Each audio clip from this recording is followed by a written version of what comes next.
Well, we're gonna go back in time and look at Star Wars before 1977.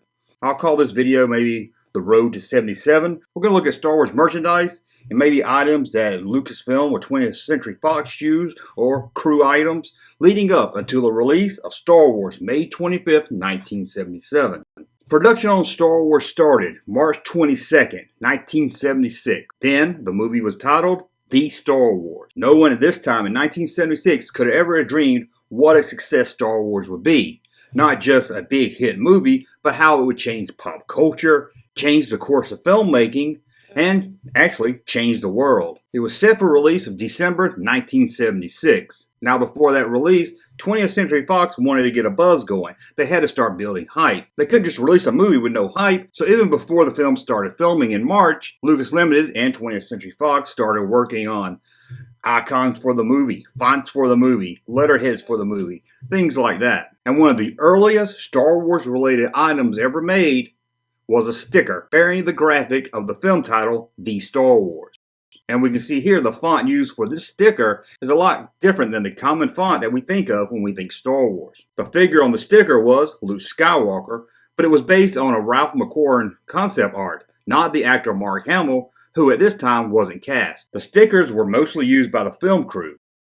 Now this sticker was never officially released to the public, but it did make it out to collectors' hands, as Star Wars producer Gary Kurtz would pass these out at film conventions, science fiction conventions, or pass them out to anyone he could. But when did the public get their first look at Star Wars? Can you believe it or not? We're going to go back to 1975, 2 years before the release of Star Wars. And that's when the first concept art from the film was shown to the public. Star Wars was featured in the 20th Century Fox's annual book of upcoming films. The small blurb about the upcoming Star Wars made it to the very last page, and as you can see here, "The" was dropped from the title. According to this write-up, the movie is about the adventures of Luke Starkiller. This little magazine went out to mostly Hollywood insiders, and people back then really didn't think to keep it. Who would have thought Star Wars would be a big hit, so big they would want to keep a little magazine with one little small page in the back of the magazine about the movie? So these are really hard to find on the collector's market. Most of them got trashed after the Hollywood insiders flipped through the magazine to see what movies were coming. By the late 1975, a new Star Wars font was designed. This iron-on was mostly used for crew shirts, but made its way to the collector's market, thanks again to Gary Kurtz. Also at this time, a new Star Wars header stationery was starting to be used. Still showing the concept art of Luke Skywalker, and now a new, bigger Star Wars font. A crew patch was also made around the same time for the film crew. In the summer of 1976, a few months into production of the film, the public got their first chance to buy Star Wars merchandise. In this concept art, Luke Skywalker has now been redone to show Luke looking more like the actor Mark Hamill. Only 1,000 of these were printed up and sold at the 1976 Worldcon in Kansas City, and it was also sold that year at the Comic-Con in San Diego. The design of the poster was done by comic illustrator Howard Kagan. Now these posters were mostly given away free at both of these cons, along with some other items that year. Also given away at the 1976 convention was a two-sided flyer outlining the film's plot. Star Wars was also featured in the Worldcon program guide. In that guide, "The" is still used in the title. Star Wars actor Mark Hamill would also appear at the con to talk Star Wars and help build up hype. During his time at Worldcon, he did his very first interview about Star Wars for Rocket Blast Comic Collector. However, that interview would not be released until October 1977, months after the release of the film. Star Wars was running behind schedule, and the film moved from its December release date to May 1977. But the novel to Star Wars was still released in December of 1976. The first edition cover was printed by Ralph McQuarrie. The Star Wars font was again changed. The font also is seen at the end of the first teaser trailer that was also released in December 1976. Somewhere in space, this may all be happening right now.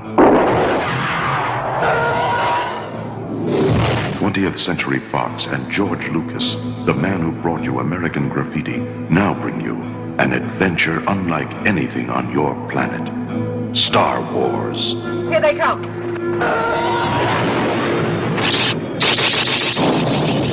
The first trailer ran close to 2 minutes and featured a non-John Williams score.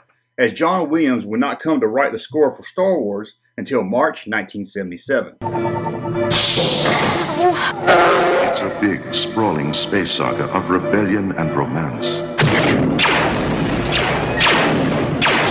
It's a spectacle, light years ahead of its time. I am C-3PO, human cyborg relations, and this is my counterpart, R2-D2. Hello. No sauces, no sauces! It's an epic of heroes.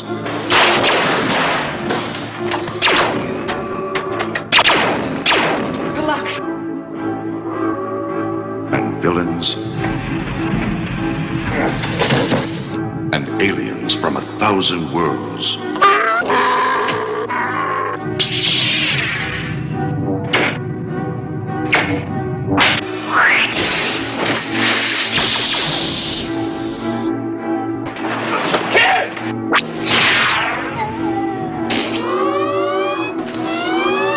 Star Wars, 1 billion years in the making, and it's coming to your galaxy this summer.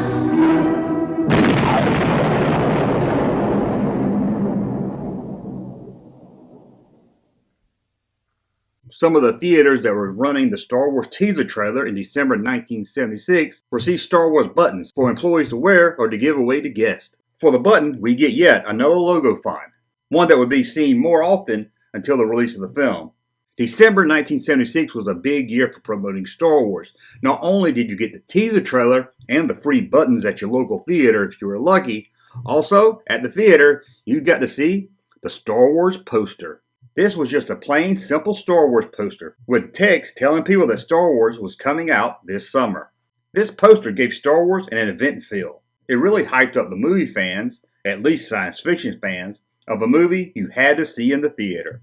Also given out to theaters was a campaign book, which came with full color images from the film inside a white box. This book would later be released to the public in 1977. So in December we got the trailer, we got the buttons, we got the poster, and theaters got a little booklet telling all about Star Wars. But there was one more place to find an ad for Star Wars in December 1976. Those Star Wars ads started appearing in trade magazines, letting insiders know Star Wars would be released in Dolby encoded 7mm and 35mm prints. Media Magazine released their exclusive look at Star Wars for their November-December 1976 issue. The magazine featured much of the artwork by McQuarrie and an interview with Roy Thompson about the upcoming Star Wars Marvel comic series. It also gave fans a look at the opening scene storyboard.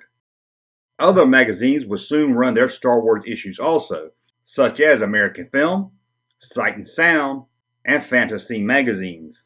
At the beginning of 1977, 20th Century Fox would release yet another Star Wars poster, although it looked a lot like the one that came out in December. This poster again was all text, telling us the movie was coming this summer. However, the Star Wars logo was changed to the more familiar logo used today.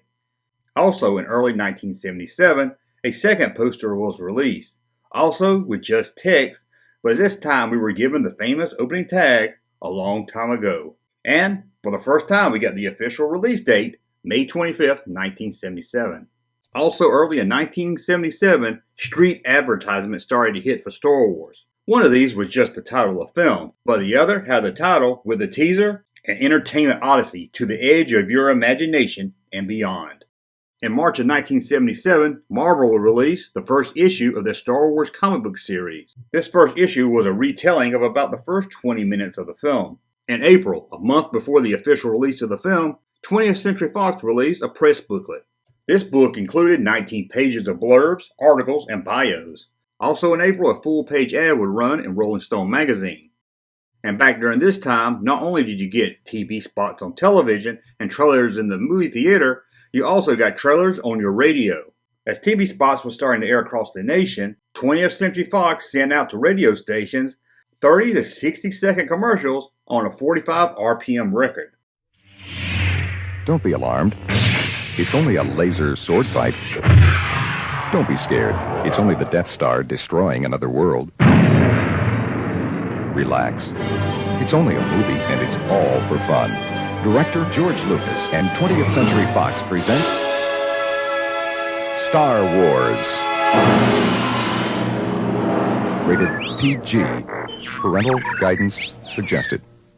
Now in April of 77, we got a press book release, but also that same month, 20th Century Fox released a press kit to the media. This press kit came in a navy blue folder with the title printed on the cover. Inside was advertising materials, glossy stills, production information guide, a cast bio, scene information, and color slides. The first ad for Star Wars to appear in a newspaper was May 15, 1977, just weeks before the official release. It was an epic 2-page spread. The artwork was done by Tommy Gunn. This same artwork will also be used for a program book and a half-sheet poster. You'll notice on these early releases, the art is missing R2-D2 and C-3PO. However, George Lucas insisted the droids be part of the promotion, and they were both added in.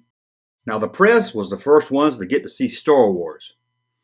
Those lucky bastards. And those lucky ones, part of the press, that got to see Star Wars early, was sent a press kit and a preview ticket for a pre-screening of Star Wars in Los Angeles or New York. One of the press writers to get a preview ticket was Steven Sansweet, who would go on to head up Lucas's film fan relations and open up his own ranch to show off his massive Star Wars collection. Around this same time, there was also screenings for charity and screenings for the cast and crew. At the cast and crew screenings, they were rewarded with a glass Star Wars paperweight. And then May the 25th, 1977 came, and the film industry, the toy industry, pop culture, everything in life changed. Although the May 25th release date was only in selected cities, by the summer of 1977, Star Wars was playing at almost every local theater, and it stayed at most local theaters for over a year. Fans of the movie would compete with their friends to see who could see Star Wars at the theater the most times. Now this was a look at the Star Wars history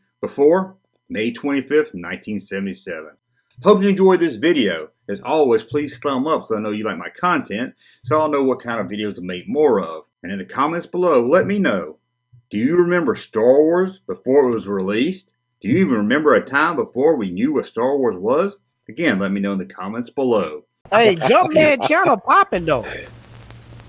Thank you, sir, for that unsolicited testimony.